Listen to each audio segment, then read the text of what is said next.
What do the following goals all have in common? Exercise 5 times a day for a year. Eat 5 cheeseburgers for lunch. Complete your degree in phrenology on time. Eat 1 extra serving of vegetables a month. Increase deliverables by 29% this quarter. Be a millionaire by this time next year. Steal $7 million from the local orphanage over the next 3 years.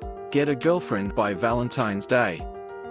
These all are, or could be, terrible goals. For some of them, that's more obvious than with others. But the other thing they all have in common, they are SMART goals. If you've never heard of those, SMART is an acronym for well, it varies. The best definition for a SMART goal is a goal that is specific, focusing on just one thing to improve. Measurable, able to be tracked in some way. Achievable, something you can do with what you have. Relevant, meeting the goal will help you in some way.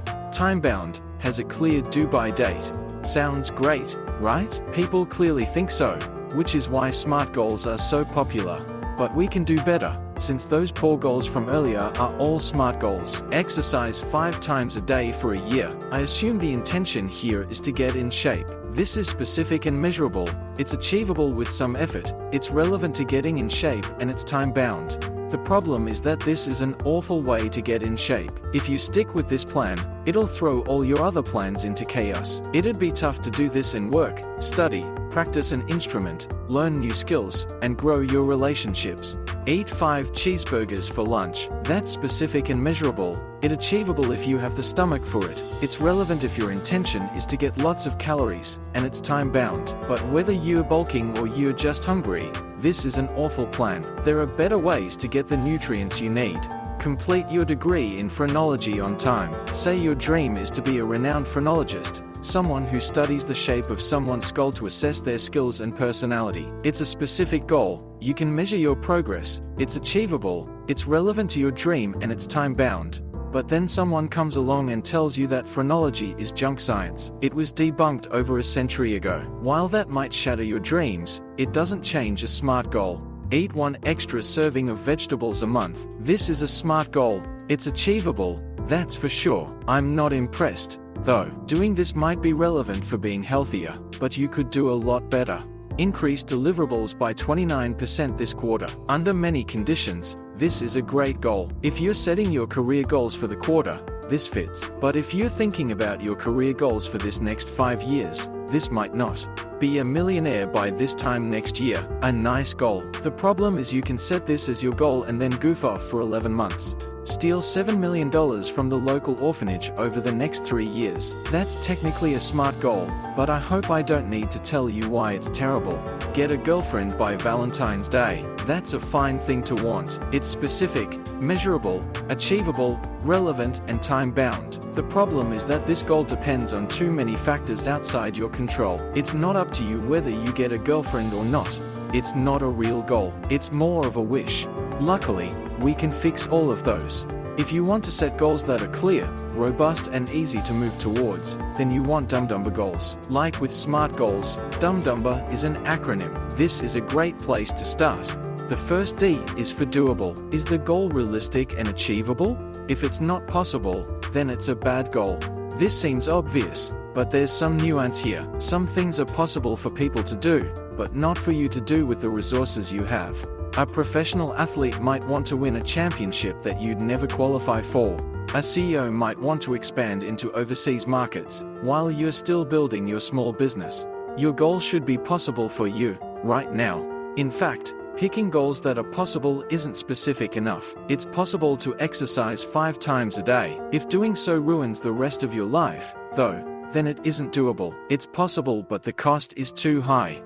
A doable goal is one that a disciplined and focused version of you could achieve. It should require sacrifices, yes, but few goals should demand everything of you.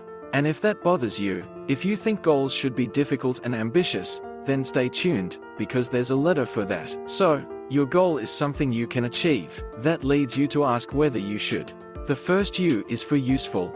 There's something you want in life. It might be small, like to look a little better. It might be big, like to achieve total financial liberation. Whatever it is, your goal should serve this. Pursuing the goal should bring you closer to what you want. If it doesn't, then it's the wrong goal. What if you don't know what you want in life? Then set goals that'll help you no matter what you want. Exercising well, eating well, sleeping well, going on adventures, getting out into the world, meeting people, taking chances, any or all of these could be your goal. What if you know what you want but you don't know how to get there? For example, you want a well-paying job where you can work remotely. Your first step, then, is to do some research. Figure out a DUMBDUMBER goal that serves you. From there, you can pursue it. Smart goals get this right. The first M is for measurable. A DUMBDUMBER goal should be specific enough and measurable enough that you can track your progress. Know how to measure what it is you want. Without being able to measure something, you won't know how close you are to succeeding. If you can put a number on it, then do so. You can track outcomes, like sales or weight. You can also track effort, the number of hours you dedicate to something or the number of days in your streak. Whatever you track, make sure it's the best thing you can. Tracking the number of hours you spend each day writing your novel doesn't matter. Tracking the number of words you write does. There are many goals you could pursue, but only a few you should. Few of us want to be the most successful drug dealer on the block or the best con artist in the country. That's why the first B stands for belief compatible. When you set a goal, check whether this is something you can be proud of. You'll pursue goals that align with your beliefs better than goals that go against them.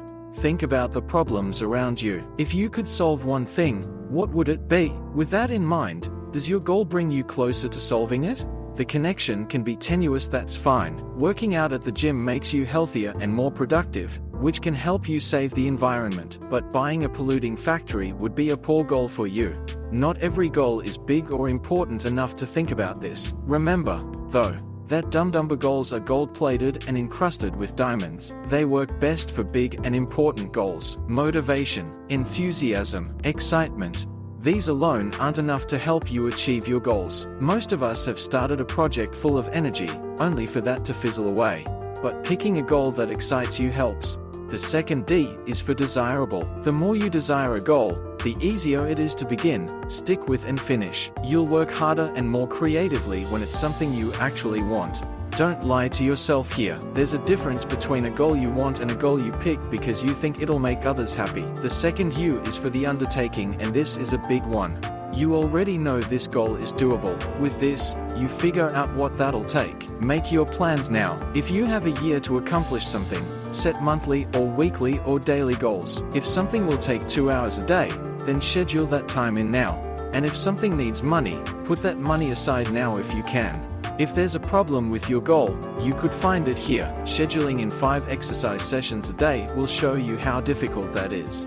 But the undertaking is where your power is. You can control what you do, so all of this is in your power. The difference between a goal and a wish is the plan. Wanting a girlfriend is a wish, going to singles events is a plan. Wanting to be rich is a wish, studying business or investing is a plan. Figure out what your goal needs from you, then commit to that. You've thought a lot about this goal by now. I hope it's worth the effort. The second M is for mighty, which is what your goal should be. It should be doable, yes, but it should be a challenge. It should stretch you. It should force you to dig deep, find new strengths and climb to new heights. Be realistic, but don't play it safe. Go for something ambitious. Set a goal you can achieve but will make you feel proud of yourself if you do. You only have one life. Don't let this be one of your regrets someday. Chase your dreams. The most dangerous word in goal setting is someday. Someday you'll write a novel. Someday you'll put yourself out there more. Someday you'll live on your terms. Set that day now. Make it today if you can. If you can't, choose a day and work towards that. I said before, the difference between a goal and a wish is having a plan. This is a crucial part of that plan. You need a deadline, some specific moment in the future where you'll succeed or not.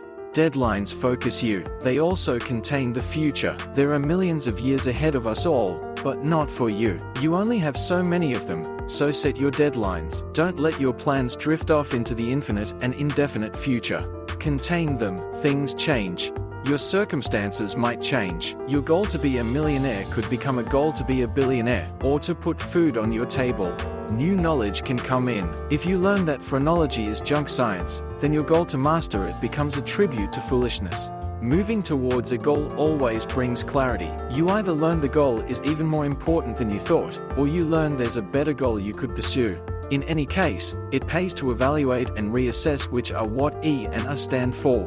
Include in your plans time to check in, weekly or monthly, check your progress and your goals. You might need to dedicate more time or change direction. The sooner you catch that, the better.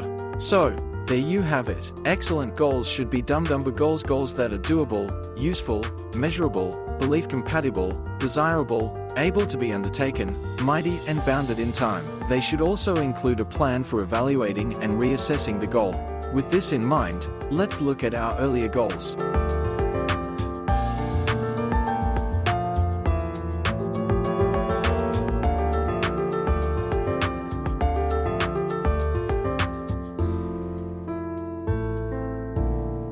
DUMBDUMBER goals are just better. If you really want to achieve something, use this framework.